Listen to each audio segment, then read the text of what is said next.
因为我觉得异性别很常会讲到聊天聊到不同的东西上面。Hello，各位，这是阿伟的投资日记，我是阿伟。现在拍摄时间是12月10号的中午12点25分。今天想来跟各位谈论一个话题，就是如何培养正确的投资心态。因为我前几集大部分都在跟大家分享一些，例如我用什么 app， 或是我用什么投资方法，我的资产怎么配置，还有什么，例如我怎么看盘，这个行情怎么样。其实这些东西它都是比较偏实际的，但其实真正长期会影响到你绩效的，其实比较会是投资心态的部分。这大家可能不相信，就是真的，因为大家现在这个行情都走好，但其实真正发生的一些人性之疾，例如什么贪婪跟恐惧，那个时候的投资绩效会大幅度跟你的投资心态有关联。所以巴菲特是不是有一句话怎么说？别人贪婪的时候我恐惧，别人恐惧的时候我贪婪。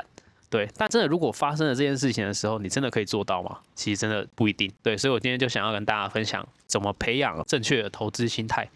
但是这集我也不想要单纯这样打鸡血，所以我会比较偏提供一些实际的方法，也是我自己亲身在做的，大家可以参考看看。首先，我要先跟大家讲，其实我们自己本身大脑的脑子，其实本身不是为投资市场所设计的。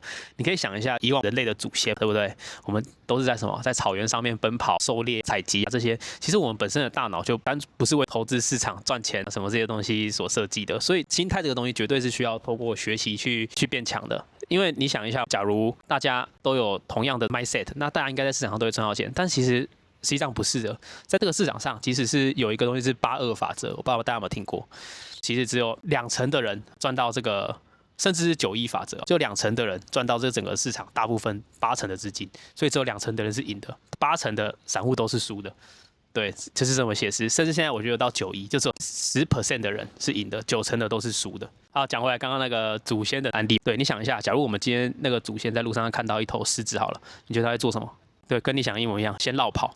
对，因为那么大头的一只狮子在那边，当然看到第一个绕跑，就是会激起我们什么恐惧的本能。那假如我们今天看到了这个树上丰硕的果实，大家都去采那个果实的时候，我们会做什么？我们的本能也会是跟大家一起去采那个果实，对不对？那这个其实就是对应到市场上的一些心理了。大家在下跌的时候会怎样？会恐惧，会想绕跑，会想要割肉。那如果上涨有果实的时候，大家会怎样？大家会有想要 FOMO。FOMO 这个词就是 fear of missing out， 它其实就是讲你担心你没有分到这杯羹，你贪婪的心态。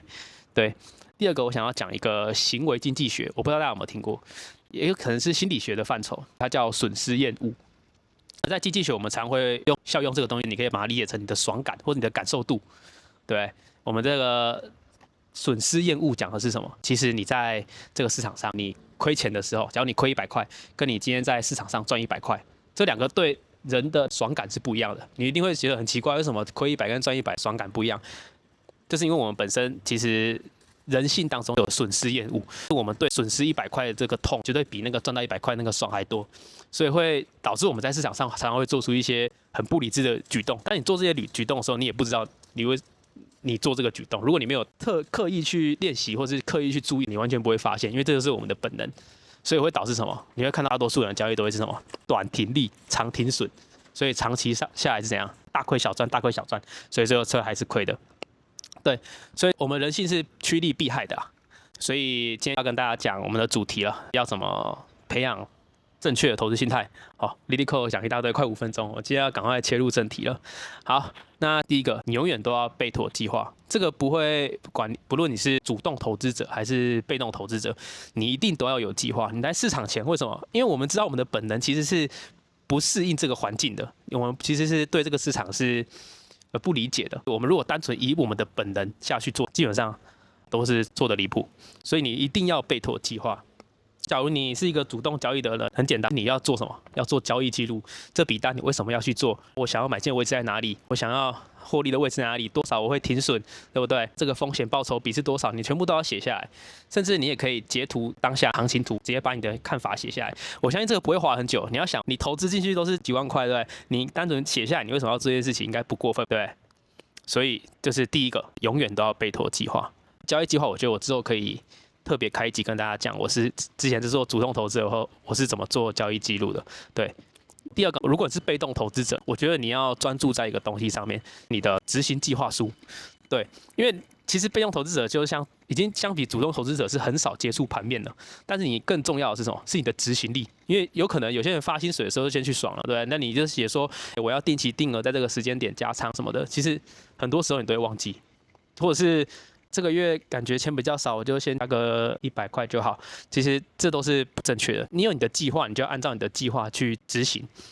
所以你就先把它全部写好。如果你这个月加上就打勾，我觉得你有这种 to do list 这个概念，你在市场上其实你的被动交易会做得比较好。但其实现在很多 app 都可以直接去设定的，但是其实没有很鼓励大家直接去设定，因为我觉得就算你是个被动投资者，你也要关心盘面，你也是要知道你有多少钱放在这里。你去买的时候，你也可以记录一下这时候的行情，记录一下你做这个交易的时候，你今天要完成的什么这样，所以还是一样自己手动去下单的感觉，对不对？我觉得还是比较好的。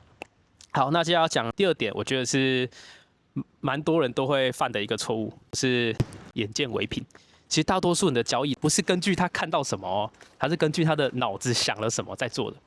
在市场上，其实有很多人的心态是自欺欺人、掩耳盗铃这种心态，他会欺骗自己。那这种东西是很难救的，你很难自己意识到，因为你都在骗自己，你会一直合理化那些行为，对，你是很难去检讨的。所以在有一些 ego 比较强的人，他们做交易的时候，其实自己是看不到自己哪一些错误的。那这个也讲了，第一个做交易记录可以帮到你，那第二个我觉得可以帮你视觉化。我前一集不是有跟大家分享 K 线吗？我的看盘系统是怎么样吗？我甚至会把那个柱状图画颜色什么交叉，我就标注起来。对，你觉得做这些事情好像很笨？你看那他们交叉2条线都交叉，干嘛还要标记一下？又不是看不到，对不对？但其实这件事情是一个方式来提醒你的脑子，你现在这个柱状图是黑色，你现在趋势是负的，你真的要买吗？你自己设定的规则，如果你就说这个柱状图是黑色就不能买，但你现在看到是黑色，你要买，它其实就可以一直反复的这样提醒你。对，所以我觉得大家也可以去设定一下自己的 reminder。现在看盘软体很多东西都可以有，你去写一些你的逻辑，达成逻辑的时候就会哔哔，或是会提醒。对，那这个东西其实就可以让你去自己点醒你自己的大脑，对，就可以让你的交易和你的计划越来越 match。对，不要做一些自己脑子在乱想的东西。好，第三个我觉得也是很实际，它叫做守护者制度。我想一下怎么用中文去讲这个东西。你可以找一个跟你一样在做投资、做交易，他跟你比较没有一些金钱往来的人，最好是同性别，因为我觉得异性别很常会讲到聊天聊到不同的东西上面，对，就找一些同性别，我觉得比较像学伴。不知道大家之前读书的时候有没有找过学伴？你们之间没有什么利益往来，但只为了读书的理念过去。那我觉得投资者也可以找一些投资伴，我也不知道怎么讲，你们之间可以互相督促。